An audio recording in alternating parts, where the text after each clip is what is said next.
To set double press S Pen button for media as volume down in Samsung Galaxy S22 Ultra. Open settings, swipe the notification panel, and then tap settings icon.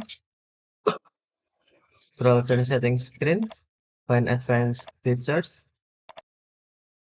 tap advanced features,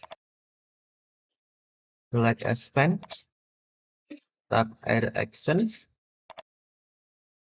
scroll down the screen, find media,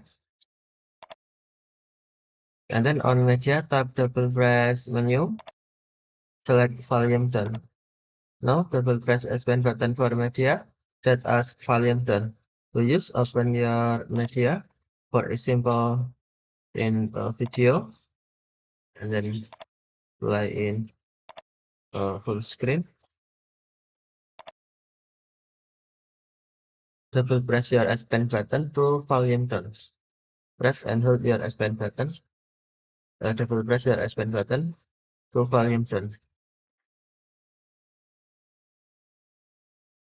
Okay, thank you for watching. Have a nice day.